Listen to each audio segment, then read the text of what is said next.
Pada video ini saya akan menjelaskan hubungan di antara virus corona yang saat ini belakangan ini sedang mewabah, kebijakan lockdown dan perekonomian dan perdagangan internasional. Jadi, saya mulai dengan bagaimana pengaruh adanya corona terhadap perdagangan internasional. Jadi yang pertama itu karena ada virus corona yang mewabah ini yang berasal dari Cina, jadinya terdapat stigma pada masyarakat bahwa barang-barang dari Cina itu memiliki virus gitu. Jadi karena itu banyak masyarakat yang menghentikan kegiatan impor dari Cina karena termakan oleh stigma tersebut, meskipun sebenarnya barang-barang impor tersebut tidak membawa virus. Namun karena sudah terlanjur terpengaruh oleh stigma bahwa Cina itu penyebar virus, jadi banyak yang menghentikan kegiatan impor. Nah, yang kedua itu tidak hanya dari negara-negara yang belum terinfeksi, juga negara yang sudah terinfeksi juga banyak yang menghentikan kegiatan impor, apalagi yang sudah melaksanakan kebijakan lockdown karena uh, karena pada saat kebijakan lockdown itu diterapkan, perekonomian memang jalan di tempat. Karena itu banyak juga warga yang menghentikan pembelian barang impor karena mereka bahkan tidak bisa membeli barang di dalam negeri, apalagi mereka harus membeli barang impor. Kemudian yang ketiga itu adanya penghentian impor hewan ternak dan buah-buahan dari Cina. Nah, hal ini juga dilakukan untuk pencegahan virus corona karena dipercaya bahwa virus corona tidak hanya dapat menular dari manusia ke manusia, tetapi juga bisa dari hewan ke manusia. Karena itu untuk sementara waktu ekspor hewan ternak dan buah-buahan dari Cina dihentikan untuk sementara. Dan yang terakhir ini, jadi karena adanya virus corona ini banyak pegawai dan buruh-buruh yang tidak bisa bekerja, baik karena memang terkena virus karena sakit, atau mungkin karena kebijakan lockdown, atau mungkin memang mengurung diri di rumah karena takut akan terkena virus. Jadi karena karena banyak pekerja yang tidak bekerja, jadinya otomatis produksi barang-barang untuk ekspor pun jadi menurun. Nah, dari situ akhirnya mengakibatkan rendahnya nilai ekspor, dan di situ dapat kita ambil contoh dari negara Cina, di mana indeks ekspor Cina itu turun sekitar 3,8% atau setara dengan 125,2 juta US dollar, di mana jumlah itu bukanlah jumlah yang sedikit. Karena itu penurunan jumlah pekerja ini sangat berpengaruh terhadap perdagangan internasional. Dan yang kedua, apa yang dimaksud dengan lockdown?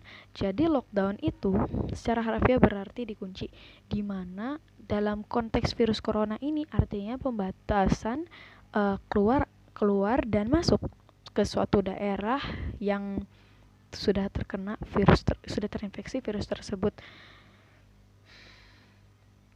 di mana dan bagaimana pengaruh kebijakan lockdown ini terhadap perekonomian Indonesia. Yang pertama, sudah akan terjadi panic buying, di mana ini sudah terjadi saat pemerintah Indonesia mengumumkan kasus pertama virus corona di Indonesia. Apa itu panic buying? Jadi panic buying itu adalah pembelian barang-barang dalam jumlah besar secara berlebihan yang dilakukan dalam waktu singkat oleh masyarakat. Jadi yang paling terkena dampak panic buying di sini itu adalah barang masker, hand sanitizer, juga sembako. Jadi di mana harga masker itu jadi naik bisa 10 kali lipat, di mana itu sudah tidak lagi sehat karena di situ pasarnya sudah tidak seimbang. Banyak warga yang tidak bisa mendapat masker, terlebih juga tenaga medis yang memang membutuhkan untuk merawat pasien yang sakit. Namun karena banyak masyarakat yang melakukan panic buying, atau lebih parahnya lagi memang sengaja menimbun kemudian menjual dengan harga yang tinggi, di mana hal tersebut sangat tidak etis untuk dilakukan karena memang banyak petugas medis yang sebenarnya lebih membutuhkan.